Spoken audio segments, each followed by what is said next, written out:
Today on Ask This Old House. I'll show you how to design and plant a terraced garden.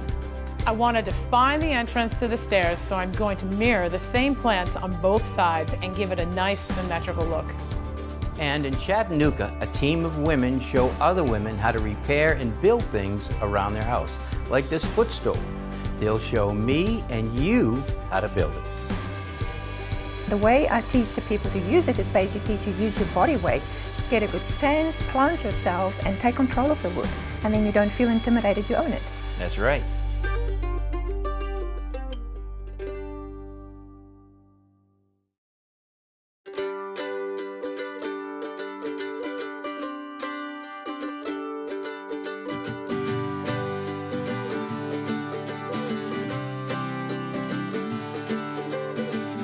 So welcome to Chattanooga, the scenic city.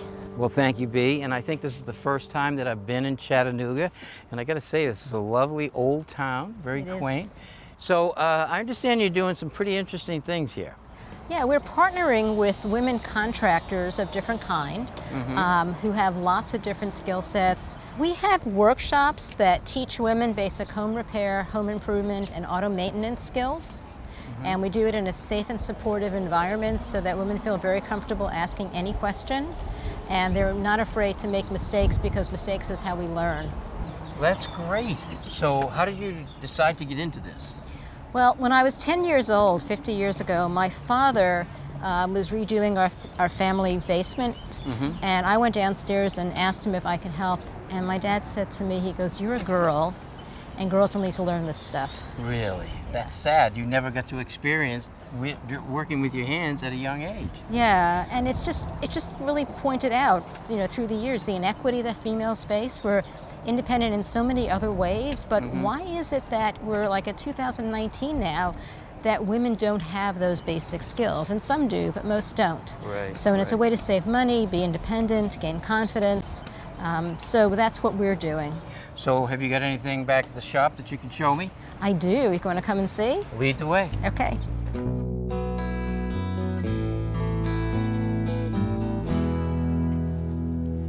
Wow, this is great space. Thank you. We do lots of our workshops here. Oh, and this is Belinda Harford, who's one of our instructors. Hi, Belinda. Hey, pleased to meet you. Pleased to meet you. Thank you. Yeah, I teach a couple of classes for Bea, and this is one of the tuffet classes that I taught a couple of weeks ago. A tuffet. I know little Miss Muffet sat on a tuffet. Well, in Australia we call it a tuffet. You call it a? Footstool. That's right. What are we using for material? Well, some of the materials we're going to use is a 1/2-inch plywood, birch plywood. You can buy it from any hardware store. And then we're also going to use some ready-made wooden legs. Those look like oak. That's correct, and it's bought from any hardware store or craft store you can buy it from as well. After we do the woodworking part, we're going to swap over to the fabric part, where we're going to do the upholstery, and you can use any upholstery fabric to your liking, and that's what we're going to end up with. Are you game? I'm game, so why don't we move some of this stuff out of the way and we can get going. Wonderful. To start with, we're going to have the board that's going to form the base of the tuffet. We're going to find the center of the board by drawing 2 diagonal lines with a T-square that will meet, and where they cross, that will be the center of the board.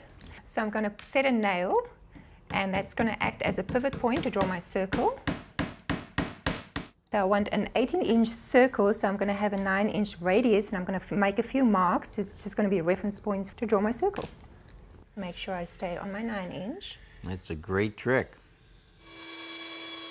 So a lot of people would probably be intimidated by using a bandsaw. Yeah, it might look intimidating, but it is stationary, and the way I teach the people to use it is basically to use your body weight. Get a good stance, plant yourself, and take control of the wood. And use your body weight to sort of steer it, and then you don't feel intimidated, you own it. That's right. Okay, so now what we're going to do is we're going to do the placement for the legs, and to do that we're just going to take one of the legs. What I normally do is I just put it down, I eyeball sort of where I want it. Once I'm happy, I'm going to make a little mark. Okay. And that's going to be my reference point, so I'm going to measure that distance and I'm going to mark it on all 4 lines. Okay.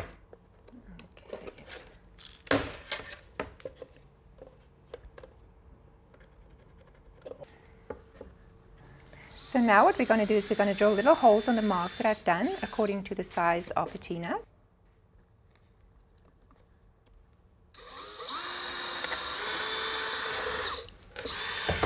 Okay, Okay, so now we're going to use some T-nuts over here. The shaft has got a thread, and that thread matches the feet. There's also little barbs around it that you're going to drive into the wood, and the function of the barbs is to keep it from turning and also to keep it in position.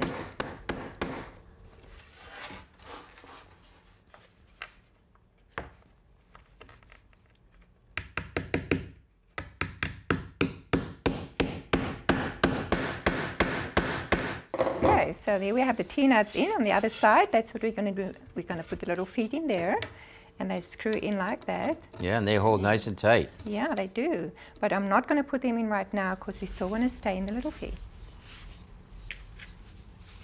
I like the color of the stain. It is beautiful. It's amazing how the stain really changes the look of the wood. Want to tackle all your home improvement projects with confidence? Join This Old House Insider, a new streaming service from This Old House, the iconic Emmy-winning series that inspired a generation of home enthusiasts. Stream over 1,000 episodes of This Old House and Ask This Old House commercial-free. Watch it all in the This Old House app. And join live online Q&As with our experts. Best of all, you can try Insider free for 7 days. To join, go to thisoldhousemembership.com. Okay, so now we're going to look at all the different pieces that we're going to use to put the tuffet together for the upholstery part. First we have the base. Yeah. On top of the base we will use the foam. It's got a memory on it too. It does. It's really high density. So it's cut to size. You can order it from Upholstered, and you can see the little bit of imperfections around here, and that's where we're going to use the batting. And what's that for? So the batting is going to go over it, hide the imperfections, give it a nice round feel, and round it off better. That's going to wrap around the base as well. Very nice. After that, we use the upholstery fabric. That's going to go right over it. It's going to cover the wood at the bottom as well, the base. We're going to tack that down. And then to cover the base again, we're going to use the bull denim cut to circle from the bottom. So that's going to hide all of the pieces that you wrap around underneath to attach. That's correct. Perfect. So now we can go over and we can start cutting everything into a circle. I'm going to start with the bull denim over here. Very easy way to cut into a circle is basically just to fold it into a sort of a triangle. Okay, so now what we're going to do is we're just going to make some little marks, a 9 inches radius. Oh, I see what you're doing. Yeah, it's a very easy way of getting like a quarter of a circle. When you cut it and open it, you have a perfect circle. Are you going to cut it with the scissors? Actually not. I'm going to use a rotary cutter. And you cut straight through all the layers. Look at that. That's pretty cool. Yeah, when you open it up, you have a perfect circle. Perfect. So now what we're going to do is we take a scissor and make little nips. And what the nips are going to do is once we're done around the circle, we're going to fold it over and we're going to iron it. So those little nips is going to spin into the inside and you still have a perfect circle once you iron it. Perfect. All right. So now what we're going to do, exactly the same with this fabric. The only difference is this circle needs to be bigger. So you need the 9 inches, you need for the side as well, and a little bit to wrap around. So those are hard to see. It is a little bit hard to see, but I've got a good imagination. I'm really liking that tool. I do. It's so easy to use. Perfect. Straight through all the layers, and there we have our circle when we open it. Great. That's what we're going to use to cover all the foam with. Okay. Now I'm going to cut the batting exactly the same in a circle. There we go. So that's perfect. Got a circle there. Okay, so now what we're going to do is we're going to use an adhesive spray. We're going to spray the foam as well as the base. We're going to put them together. It's not really sticking it together, it's just keeping it in position. So when I work with the fabric, everything stays together. Makes sense. Okay, so now what we're going to do is we're going to start using the batting, and we're going to use an upholstery thread, very, very strong. What I'm going to do is I'm going to thread it around here, just like a thread stitch, and pull it in so it wraps around the foam. So it's almost like a drawstring on a hoodie. Exactly, so it pulls it in, and you have your even little pleats. And I'm just going to tack it down a few places. Let's thread it over here some more.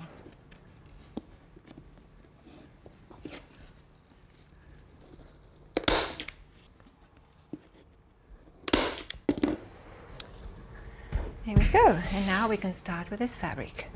I'm not going to do anything else but just putting it on top of here and flip it over, and then we're going to start working.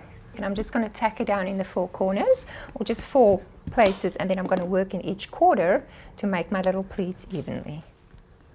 I like to always have the staple gun to the inside, so it's on a flat surface. There we go.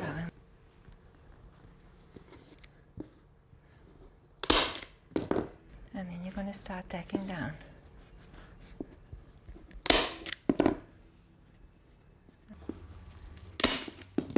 Now just fold it in. That looks good. There we go. Now we're going to take the board denim that we ironed earlier, and we're going to tack that in position.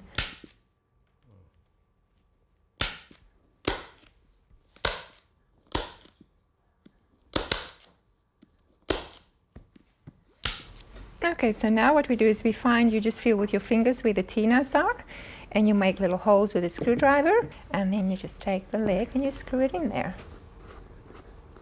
Yeah, those T-nuts really hold well. Oh, they're so strong. Okay, so there we go. We tighten the last leg. Okay. It's all done, nice and tight. Let's make sure it's nice and tight. And then we're going to flip it over and have a look. There we go. That looks nice. Beautiful. I like the nice, simple look of it. Yeah, a lot of people like the simplicity. I'm all for detail. So I would add some trimming. You can either put it there, you can put it at the bottom with some decorative nails. Well, I really like the fact that you're teaching people how to do these kind of projects. And this is a great little project to get you starting with upholstery. So if somebody wants to do the dining room chairs or the kitchen chairs, they have the basics and they can do it themselves. Exactly, very basic, but it's a good start and you can go very far with it. Well, thank you for teaching me. You're welcome. I had a blast. Now you can watch This Old House and Ask This Old House anytime, anywhere. Download our new app to stream full episodes to your tablet, your TV, and your phone. Binge classic episodes, catch up on recent renovations, and get step-by-step help projects all around the house. And best of all, it's free. The most trusted home improvement information is now available on your Amazon Fire TV, Roku, Apple TV, iOS, and Android devices. Download the This Old House streaming app today.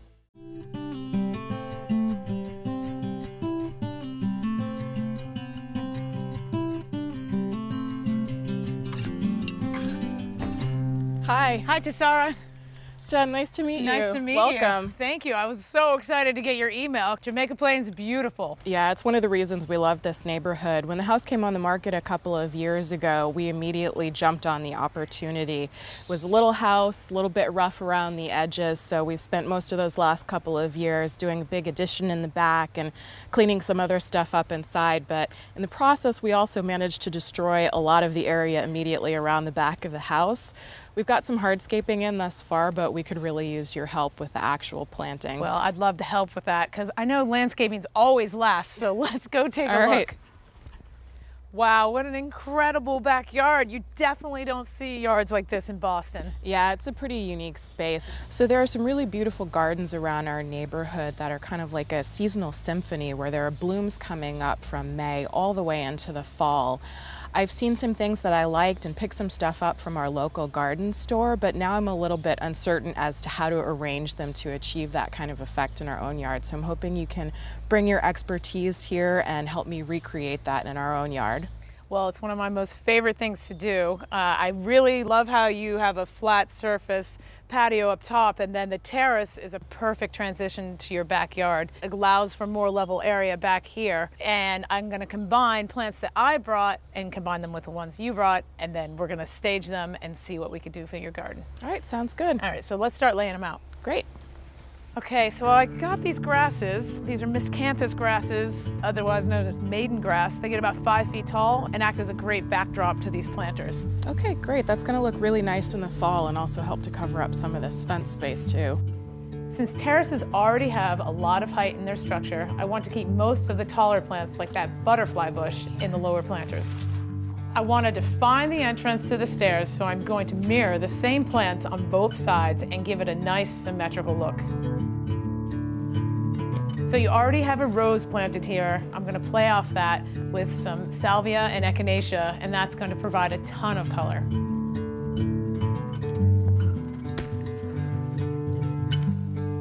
Perfect. I like repeating elements throughout the garden because it makes it feel more cohesive. For the front, I want to add something that will creep over and soften the edges of the planter. So I'll put hens and chicks on one side and thyme on the other.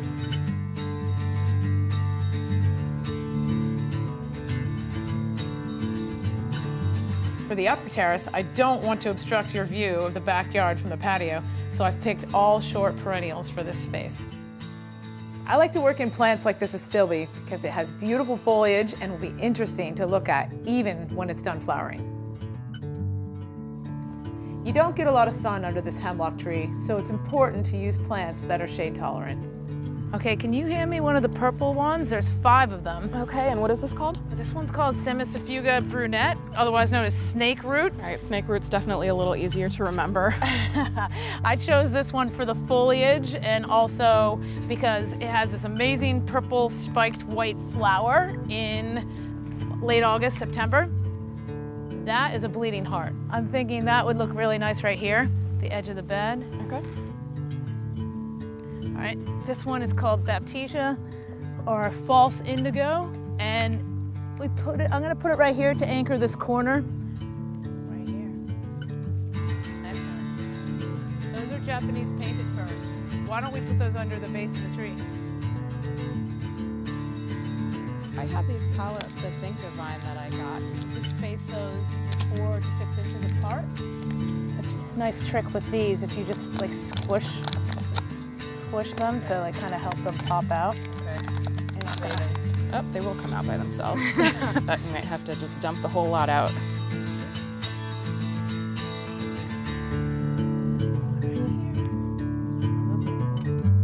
I love it. Okay, so this is why I like to stage plants, so you know where they're going before you put them in the ground. Yeah, I can really see what you were going for now. It looks great. Awesome. Well, it's time to get some shovels and let's get digging. All right. You should dig a hole that's about twice as wide and just as deep as the root ball of the plant.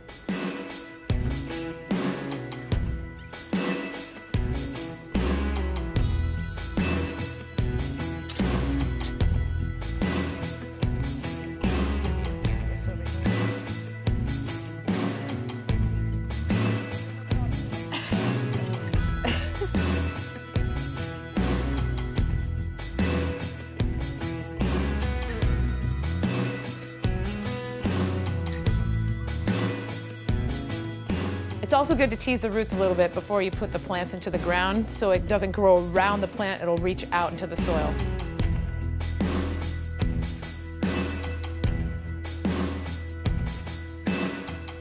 Everything looks incredible. So what I want you to do for every day for the next 2 weeks, water, water, water. Got it. And then just follow the rain patterns to see what you need to do. Okay. We promise to take good care of everything. This has been incredible. Thank you so much for your help, Jenn. Hey, no problem. Nice to meet you.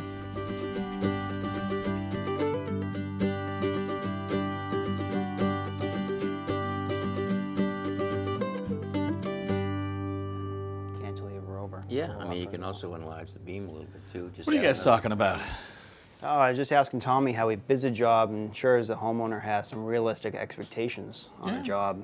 Yeah. Good information for you, good information for the homeowners too, though, right? I mean, listen, there's a lot of anxiety on homeowners' part when they're hiring a contractor. Exactly. I mean, and it doesn't matter how big or small the job is, the homeowner should do the research, whether or not they're picking out a door, or whether or not they're adding an addition, or building a house. So how do you do the research? I mean, you talking about surfing the web? Are you making phone calls? Are you asking neighbors? You talk to architects, you talk to friends that have had work done. I mean, the web gives you all kinds of great information for ideas. Some of the smaller jobs, you can go to the home center, walk around the aisles. You can see how easy it is for the materials to add up on a job. Yeah, just get a sense of what things cost. So let's think about a door that a homeowner wants to change, an exterior door. They want to make it 3 foot, make it a 6 foot, or an 8 or a 10, whatever. You got to think about what's that opening going to carry. That beam up top is got to be sized right to carry that load. Then you got to make sure that when you're putting that door in, the opening is flashed correctly from the bottom up. Because if that door or window leaks, the homeowner is first going to blame the window manufacturer or the door manufacturer. But if the builder eliminates flashing and does it wrong because maybe the price is too low, it's usually the installer's fault. Then there's all the stuff behind the scenes from there, show up, measure the door, go place the order for the door, Right. pick it up. So there's a lot of cost acquired before I even cut into it. $1,000 job. And hey, Richard. Sounds like I'm missing a good conversation. Yeah. This has got to be a problem for you all the time, right? You know, an established company in my trade, it's also an overhead issue. You know, how do you get licensed guys that you insure them? You got the trucks, you got to have inventory on, you got to get them to training, everything's getting so technical. That has to be paid for somehow. That's a good point, right? So if a guy's off at a conference being trained, he's not Sure. in the house there's an making you expense money. to it. Right. I used to run a tape, you know, and I'd be surprised at the cost, and the homeowners would say, you know, why is it so much? And I'd say, you know, it's really what it's going to take for us to put the right people on your project. And it's unbelievable. Really. Well, I mean, it's crazy. You get estimates that are all over the place. You can get an estimate that's really low. You can get one that maybe it's acceptable, and you get one that's really high. Well, maybe the guy that's really high really doesn't need or want the job, but if he gets it, okay. But there's a couple of guys in the middle. They're pricing it the way they should. But you got to make sure the guy with the low bid. What's the deal with the low bid? I mean, it's out there, right? So the guy's going to do it for that number. What's not in a low bid? A lot. People think they can take the lowest bid and it's going to have all the same stuff in it that you guys would have in there, and it just can't be. There's an economic law there that says it can't. And many times the low bid guy gets there, and then they're going to do it with change orders, and you have all these change orders that you end up paying just as much as you would have with the high or the middle bid. So I used to say, I'd rather see you as a homeowner wince in pain once because it was more than you expected to pay, but then thank me every single spring, summer, fall, and winter when it was perfect temperature in the building or the plumbing worked right. Yeah, that's so true. More than likely, that low bid is going to end up in the long run costing you more money with problems that you have with that window or getting it replaced later. Yeah, Mark. Buyer beware. Mark, you must have some war stories about this whole conversation. So, I don't mean to eavesdrop, but it's a great conversation. And from my end, people don't consider weather. Yeah. I should say they consider it, but they don't consider it enough. If I lose a day to rain, that sets me back a day. Now I have to, sometimes I go inside to keep the guys busy, so now when I get back outside, they don't realize that one day could turn into two could turn into three. Right. Yeah. Rain's a big deal. Think about rain if you're doing a slab or you're trying to do a brick wall. Yep. You can't. Well, the phrase is we can't play in the rain. Yeah. No, so you can't. we can use tarps, but sometimes that's not going to help. So if we lose a day, we lose a day, and the real detriment to the job is when I lose a day, if I don't have the steps in, the walkway in, that's going to hold up the landscaper. Which everybody else gets pushed back. Everybody gets pushed back. It's so true.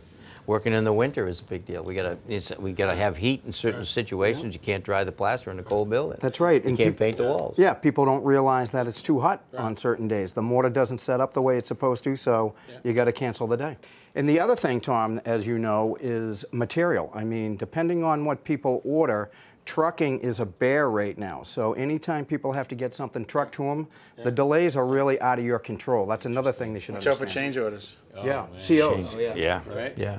There's four most expensive words in construction. While you're at it. That's right. Oh. Yeah. And then when they order something on a change order, then you got to worry about lead times. You know, plumbing fixtures now are coming from all over the planet, and you got to chase them down. And now all of a sudden you can't. I always tell the homeowners, have a backup. If you pick a tile that you really like and it's custom, get another one ready in case you can't get that tile. Right. So it's good for homeowners to ask questions and do their homework. All right, good information for the homeowners. Maybe it demystifies the process just a little bit. Hope so. All right, guys. Well, good information. Thank you. And good show. Thanks for watching.